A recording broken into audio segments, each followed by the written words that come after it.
Hey guys, thank you so much for joining the Kim Iverson Show. Great to see you. And we have a great one today. We're going to be talking about some important things. I'm sure you've noticed that there have been some massive farmer protests that have swept throughout Europe. Farmers in Germany, France, Spain, Greece, Belgium, Poland, Italy, Romania, the Czech Republic, they've been taking to the streets, oftentimes in their tractors, protesting measures that have been crushing for their industry. Climate policies, rising gas taxes, and many other measures enacted by the elite political class who spend more time virtue signaling than thinking of the real needs of their populations. Which is more important to you, feeding your family or combating climate change? Take your pick. That's how the ruling class thinks. Well, joining us today to discuss is geopolitical commentator, author, health expert, and world class chemical engineer, Ivor Cummins. Ivor is the co author of Eat Rich, Live Long. He's been helping educate the masses about the root causes of modern chronic disease, particularly cardiovascular disease, diabetes, and obesity, on his website, The Fat Emperor and MetabolicDuo.com. He's been following the farmers' protests intently, so we're definitely going to be talking about that. But we're also going to be talking about the dystopian and harsh hate speech laws this country has been trying to enact in Ireland. That is all coming up. Ivor Cummins, welcome to the show. Thank you so much for being here. No, thanks so much, Kim. Delighted to be here. So we have a lot to talk about with things going on over there in Europe and in Ireland, the farmers' protests, the hate speech laws in Ireland. Things are kind of wild. I'm seeing that the farmers' protests are escalating lately in France. They've really have been raging strong there, which I expect the French to always, they really, the French and the Irish, I feel like the two of you guys protest. And when you do, it's like real protesting, it's not for the faint of heart. I watched the French protesters building a wall, like trying to blockade in their politicians. They're just going crazy. Can you explain to us? We've seen the farmers' protest spread throughout all of Europe now. What is and this, we saw Netherlands, the farmers there were protesting a couple of years ago. So now it's ramped up. Can you explain kind of the backstory of how these protests got going? Why are they protesting? Yeah, sure, Kim. Well, in a nutshell, they're protesting because they're finally getting it, if you will. So I think there's a lot of awakening around the world since COVID, especially, and the climate stuff that's going on, and the trans and all that stuff. It's all connected to Agenda 2030, the UN goals, WEF, etc. So we know that.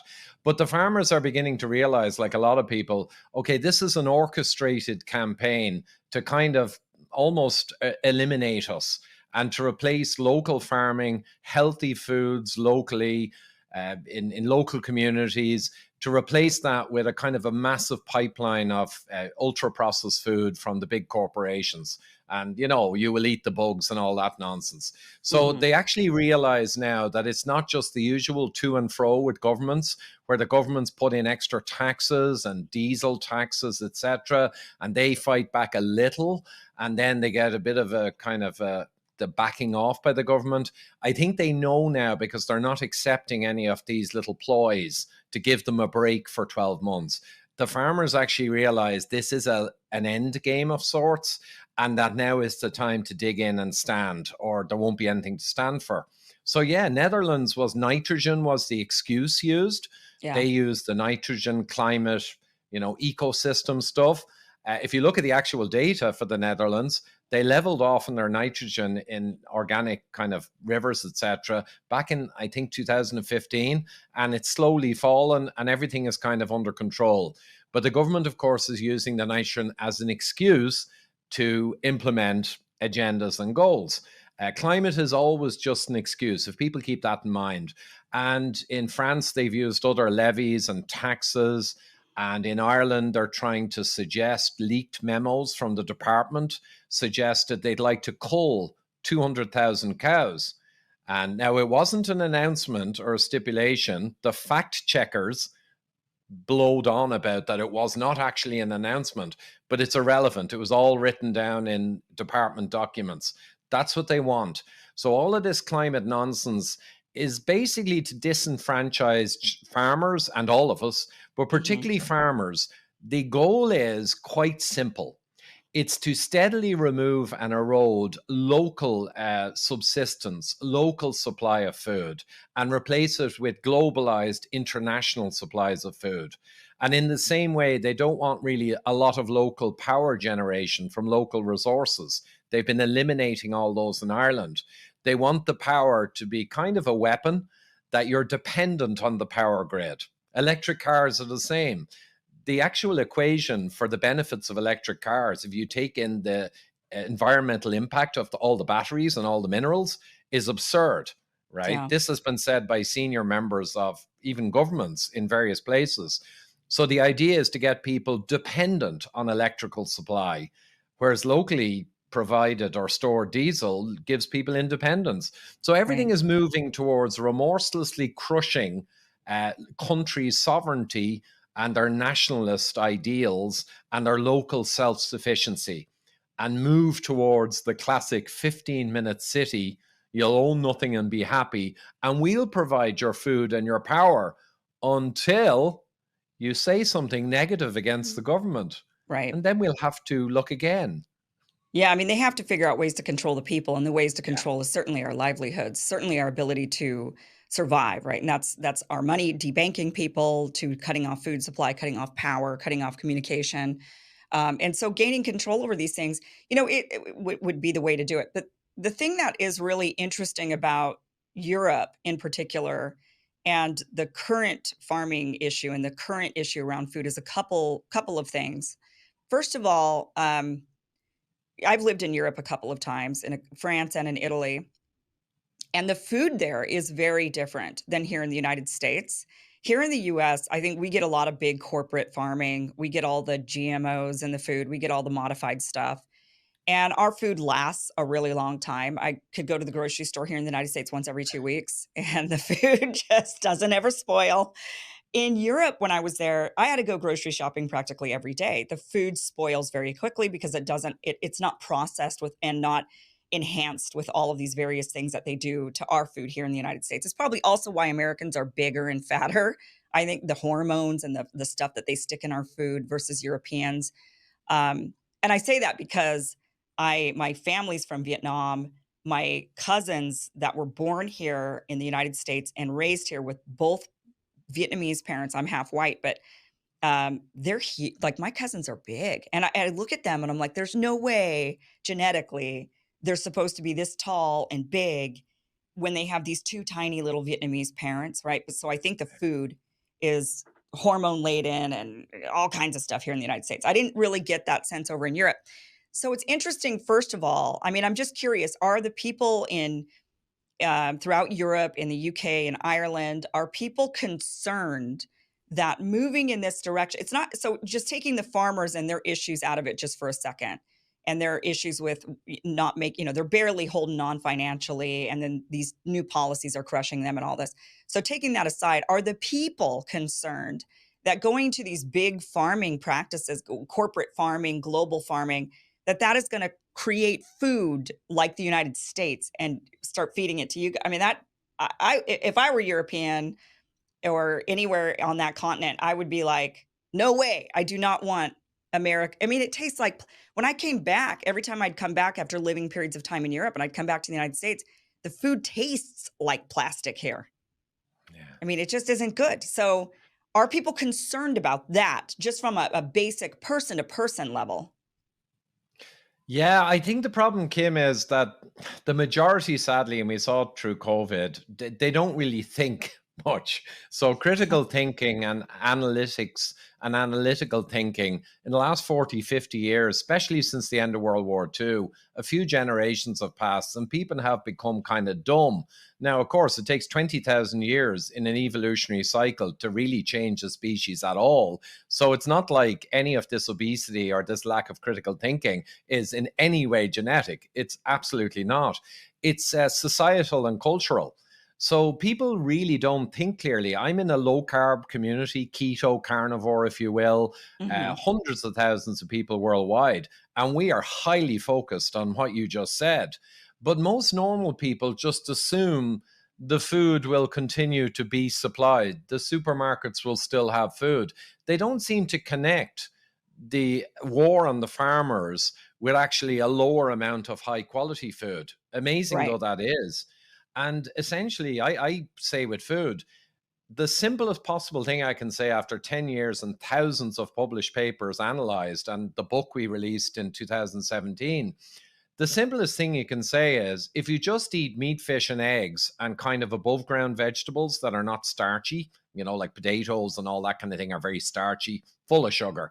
But if you just eat meat, fish, and eggs and vegetables, tomorrow morning, if that's all people ate, most of pharma would collapse within a few years, the pharma companies, because they're built on statins and antihypertensives, anti blood pressure drugs.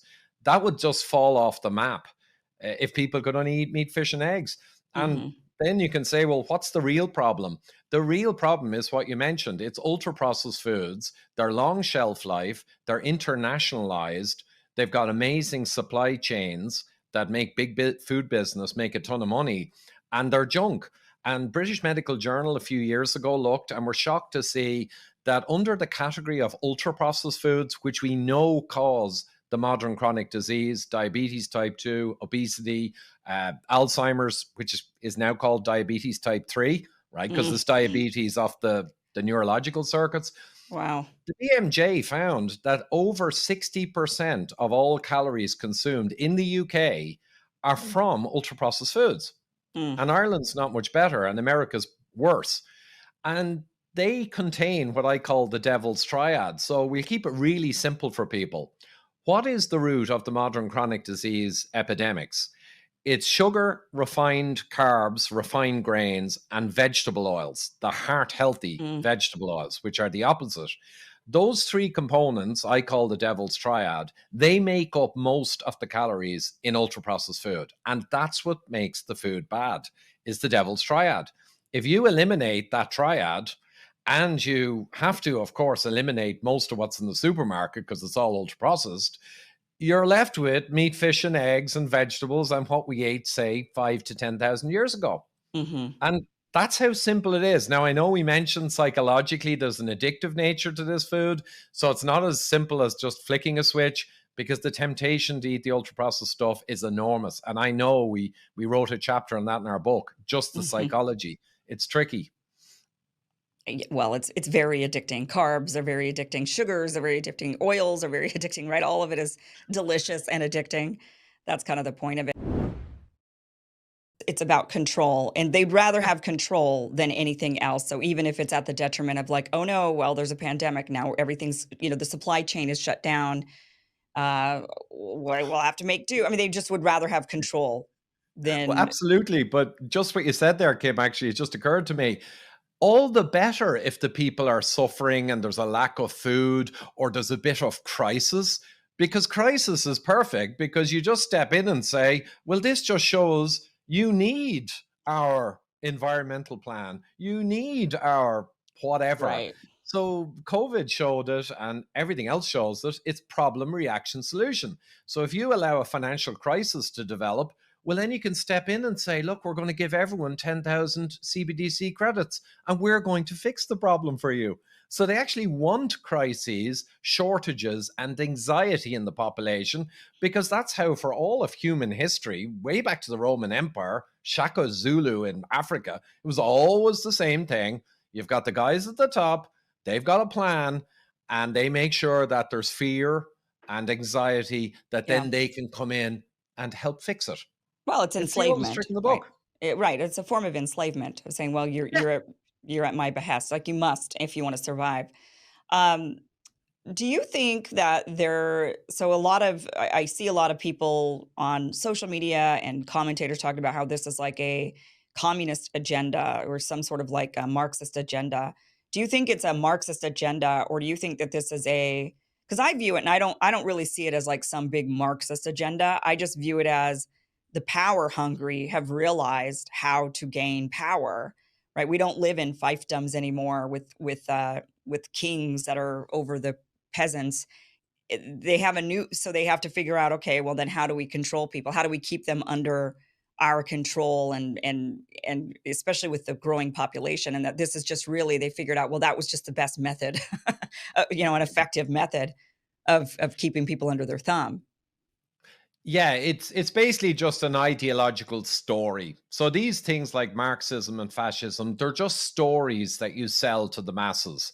And you make sure the story is told in such a way as you are key in saving them or helping them, or this is what we need for fairness and equity, whatever nonsense you want. The Marxist ideas, they are essentially just a story of we're all going to be better off, we'll all share with each other, and no one will become a big kingpin. But all you do is you hijack these nonsense stories of utopia, utopian stories. You Right. hijack them and you tell them to the people while you sit and rule over the whole thing. So the story doesn't say there's a tiny percentage of people who are going to run an ant farm here. Of course it doesn't. It says we're all going to be in a utopia where we all accept everyone and there's no, violence, and granny is safe from the flu and all this other crap, right? Hmm. It's a story. And Professor Matthias Desmet called it the narrative. You inject the narrative, and if you keep repeating it enough, and they've certainly repeated the Marxist nonsense they're coming out with the last few years, keep repeating it. And after a while, people just assume it's true because Yeah. everyone's saying it. So it must be Right. true. That's how our brain works. And one quick thing for the audience, though, there's this debate about Marxism, and then other people are saying they're fascist, and other people are saying, but they're communist. They're all of those things, but they're only stories. They're only ways of viewing the world. So fascism was defined by Mussolini, the perfect definition. He said fascism should really be called corporatism, for it is the alliance of corporate and state power. And that's what fascism is. It's not guys in boots and neo-Nazis. That National Socialism in Germany, Nazism, fascism supposedly was actually National Socialism. So Hmm. the bad guy brought in all the unions and brought in all the industry, and he joined together all the unions and the industry and the state in a totalitarian system. And in Russia, they brought in all and centralized all the industry, and they had a totalitarian state. So people need to understand they're all largely the same totalitarian system. It's only that their stories are a little bit different, but at the end of the day, the end goal's the same. Yeah. And the rich plutocrats, the ultra capitalist rich, ironically, this is what confuses people. They use Marxist and communist stories and they push them down to the masses to cover for what they're really doing, which is Right. creating a totalitarian system. And I think Totally. that's it in a nutshell. Yeah, I agree with you completely. And I think people should be very, very wary about this whole, oh, it's Marxism, it's a Marxist agenda, because they will flip that narrative on a dime. The minute they Yeah, see that the population is no longer buying the Marxism, they'll just yeah, flip the narrative, right? And they'll just use something else. And that's what they did even this year at Davos. They said, well, libertarians are yeah. causing a problem. And That's so it. they started to even use language and have meetings at Davos that were meant to try to rebuild trust, right? They even said it was rebuilding trust this year. And they'll say, "Oh, okay, you're right. We're not going to do CBDCs. We're not going to do this. Whatever it is that people are rejecting." And they just reframe it, repackage it so that people That's gobble it up, and they'll just get the other side next time. They'll figure it out psychologically, like how do we get these others? So yeah, I think you're right. it. It's about totalitarianism. It's not about anything else. They're Mm. just spoon feeding us whatever nonsense, and people should That be wary of that. Well, you do great work. Like I said, you're a great geopolitical commentator, but also you're an expert in other topics as well, like health. So you're very fascinating, and really enjoyed this conversation and your breakdown. And you are able to break it down in a way that average, ordinary people can understand, which is really nice. Because some of this stuff gets really complicated and people just start to glaze over, right? And then they're like, I don't know. And that's kind of what they want. They want that it to be like taxes, it's just that difficult. So never mind.